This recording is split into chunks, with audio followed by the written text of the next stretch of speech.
Assalamualaikum warahmatullahi wabarakatuh. Bismillahirrahmanirrahim. Sobat-sobatku, hari ini saya akan bercerita tentang Syekh Junaid Al-Baghdadi dan juga seorang bahlul. Diceritakan di Baghdad ini ada seseorang yang dijuluki sebagai bahlul. Kenapa dijuluki sebagai bahlul? Karena orang-orang menganggap orang ini adalah orang yang bodoh, sehingga banyak orang yang menghindari orang ini karena dianggap uh, orang ini adalah orang yang bodoh, orang yang tidak tahu apa-apa. Tetapi suatu hari Syekh Junaid Al-Baghdadi ini malah ingin bertemu dengan uh, si Bahlul ini. Akhirnya dia mengutarakan keinginan itu kepada muridnya untuk bersama-sama mencari di mana kediaman dari Bahlul ini. Sang murid pun terheran-heran kenapa Sayyidina Al-Baghdadi ini sangat ingin mencari si Bahlul. Murid pun itu berkata kepada Sayyidina, wahai Syekh, mengapa engkau ingin mencari si Bahlul? Padahal Bahlul ini adalah orang yang bodoh. Mengapa engkau ingin mencarinya? Maka Sayyidina hanya berkata, aku mempunyai kepentingan kepada si Bahlul ini. Akhirnya Syekh Junaid Al-Baghdadi pun dengan muridnya ini mencari di seluruh kota Baghdad pada waktu itu, mencari di mana letak dari rumah si Bahlul ini. Kemudian setelah akhirnya setelah mencari, Syekh Junaid Al-Baghdadi ini pun menemukan kediaman atau tempat dari si Bahlul ini. Kemudian Syekh Junaid pun menyapa si Bahlul ini. Apakah engkau si Bahlul? Maka si Bahlul ini berkata iya. Dan apakah engkau Syekh Junaid Al-Baghdadi? Iya. Apakah engkau adalah seorang guru spiritual dari para orang-orang? Maka Syekh Junaid pun mengiyakan apa yang ditanyakan oleh si Bahlul ini. Iya, aku adalah guru spiritual dari orang-orang yang ada di Baghdad ini. Kemudian si Bahlul ini bertanya kembali kepada Syekh Junaid Al-Baghdadi, tahukah engkau cara makan? Lalu Syekh Junaid ini pun berkata, aku makan dengan menggunakan tangan kanan. Kemudian setelah menggunakan tangan, aku ucapkan bismillah terlebih dahulu. Kemudian aku hanya mengambil makanan apa yang ada di depanku. Kemudian aku mengambilnya, lalu aku mengambil sedikit untuk aku makan. Kemudian aku mengunyahnya secara perlahan-lahan. Setelah aku kunyah perlahan-lahan, di setiap kunyahan itu, di setiap suapan makananku, aku selalu mengingat Allah. Aku selalu menyambungkan diriku dalam setiap aku mengunyah, dalam setiap aku asupan makanan itu masuk ke dalam mulutku, aku sambil mengingat Allah. Lalu setelah itu, setelah selesai makan, aku pun mengucapkan alhamdulillah. Dan tidak lupa setiap kali aku sebelum dan sesudah makan, aku selalu mencuci tanganku. Begitu kata Syekh Junaid. Kemudian si Bahlul ini kemudian berdiri lalu menyibakkan jubahnya. Kau bilang kau adalah guru spiritual, tapi engkau tidak tahu tata cara makan. Kemudian si Bahlul ini pun pergi. Muridnya Syekh Junaid Al-Baghdadi ini sangat kesal sekali dengan si Bahlul ini, karena dia anggap si Bahlul ini tidak menghormati gurunya, yang pertama. Yang kedua, apa yang sudah diutarakan oleh Syekh Junaid Al-Baghdadi ini adalah memang benar tata cara makan seorang yang alim, tata cara makan di dalam ajaran Islam. Tetapi si Bahlul mengatakan itu bukan, gitu. Makanya muridnya ini kesal sekali dengan si Bahlul ini. Kemudian saya juga berkata, jangan kesal, karena aku masih punya kepentingan dengan si Bahlul ini. Akhirnya Syekh Junaid Al-Baghdadi ini pun uh, kembali menemui si Bahlul. Kemudian si Bahlul itu bertanya, siapa kamu? Aku adalah Syekh Junaid yang tidak tahu cara makan. Begitu katanya yang Syekh Junaid kepada si Bahlul ini. Kemudian setelah Syekh Junaid ini berkata seperti itu, maka Bahlul bertanya, apakah engkau tahu caranya berbicara? Setelah setelah si Bahlul ini tadi bertanya tentang tata cara makan, terus dia merasa jawabannya yang Syekh Junaid ini tidak sesuai dengan apa yang diinginkan. Kemudian si Bahlul bertanya kembali bagaimana tata cara orang berbicara. Nah, bagaimana tata cara orang berbicara. Kemudian Syekh Junaid pun berkata, aku adalah orang yang berbicara sekedarnya, tidak kurang dan tidak lebih. Aku selalu berkata sesuai dengan apa yang ada, apa adanya, katanya Syekh Junaid. Aku tidak terlalu banyak bicara agar orang-orang mengerti dan paham maksudku. Serta aku tidak banyak bicara agar orang-orang pun tidak bosan dengan apa yang aku katakan. Lalu Sayyidina Al-Baghdadi pun berkata bahwa aku selalu berbicara tentang apa ajaran yang diajarkan oleh Allah dan Rasulnya, dan aku tidak pernah berbicara selain hal tersebut.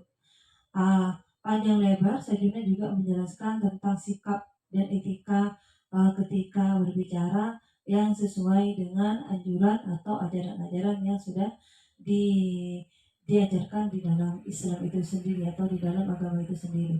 Kemudian lagi-lagi si Bahlul ini kemudian berdiri menyibakkan jubahnya dan berkata, kau ini sudah tidak tahu tata cara makan, masih tidak tahu tata cara berbicara.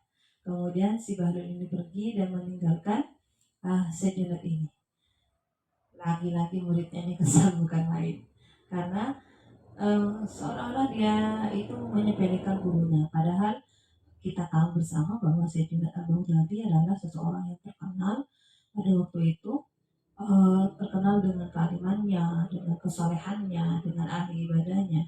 Jadi muridnya ini sangat kesal sekali ketika si Bahlul ini yang di pikirannya orang-orang bukan siapa-siapa, seolah-olah meremehkan gurunya, seolah-olah si Bahlul ini menganggap gurunya adalah orang yang tidak bisa apa-apa atau tidak tahu apa-apa, padahal gurunya adalah seseorang yang sangat alim. Kemudian Sayyidina pun berkata, tidak perlu kesal karena aku masih butuh bimbingan dari si Bahlul. Kemudian Sayyidina ini pun kembali lagi-lagi menemui si Bahlul. Dan setelah menemui si Bahlul, bertanya lagi si Bahlul, siapa engkau? Aku adalah Sayyidina yang lupa tata cara makan dan tidak tahu tata cara berbicara. Kemudian si Bahlul ini pun bertanya kembali, apakah engkau tahu bagaimana cara orang tidur?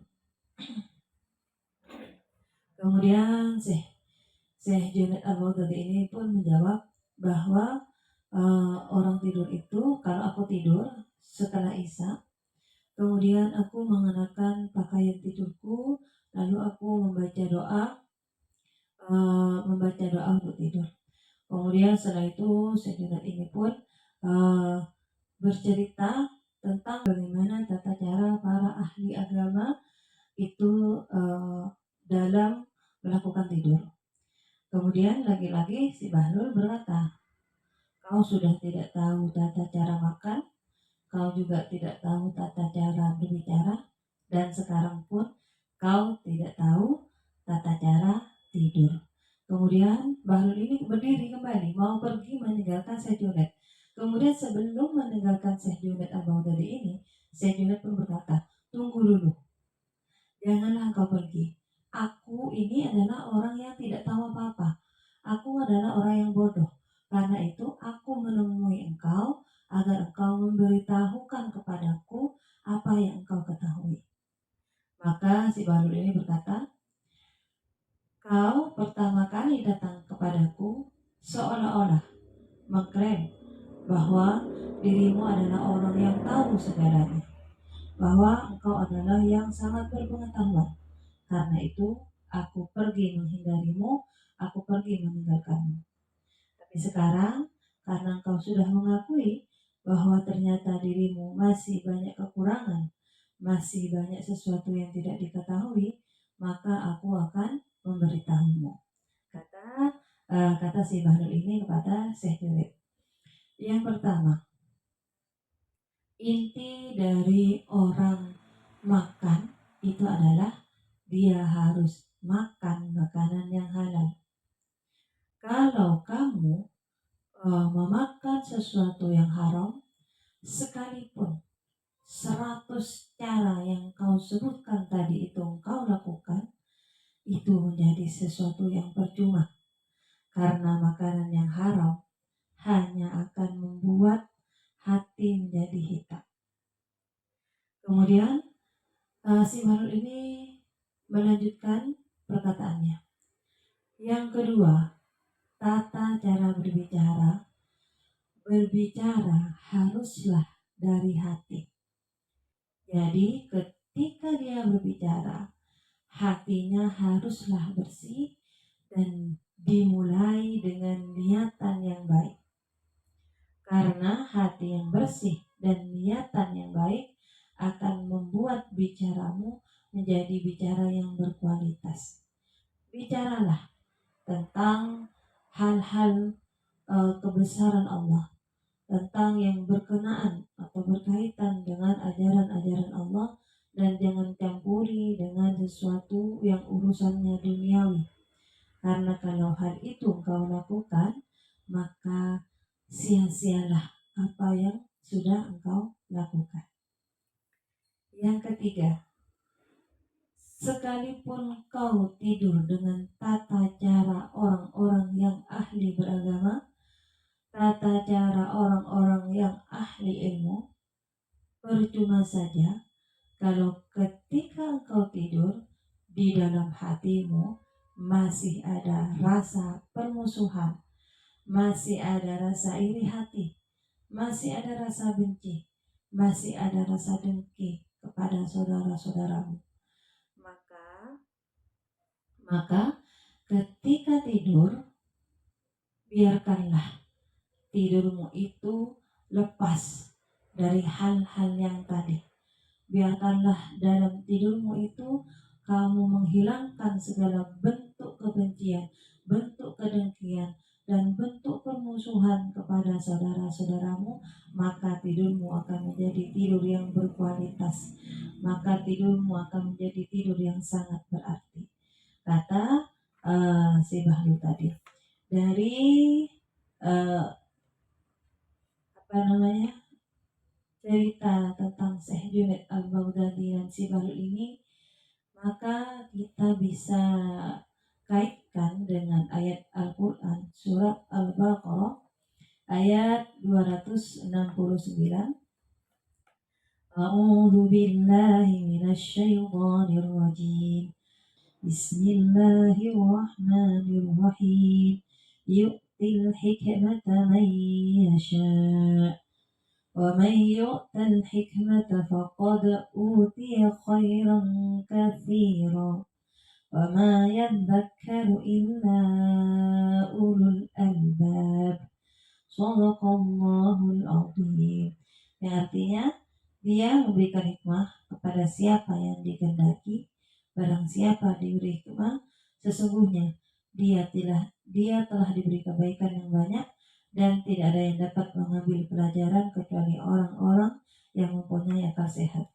Dari ayat ini sangat berhubungan dengan kisah Syekh Junaid Al-Baghdadi dan si Bahlul. Artinya Allah itu, siapa yang dikehendaki Allah, walaupun di mata orang itu bahlul, walaupun di mata orang itu bodoh, tapi ketika Allah mau memberikan hikmah atau pelajaran kepada orang, maka orang itu akan menjadi seseorang yang dirahmati oleh Allah. Artinya jangan pernah meremehkan orang lain, karena kita tidak pernah tahu siapa orang-orang yang diberikan hikmah oleh Allah, siapa orang-orang yang diberikan petunjuk untuk diambil pelajaran, untuk diambil hikmahnya, untuk diambil sisi positifnya. Kita tidak pernah tahu dari mana orang itu berasal, apakah orang yang memang miskin atau kaya, orang yang pintar atau bodoh, kita tidak pernah tahu.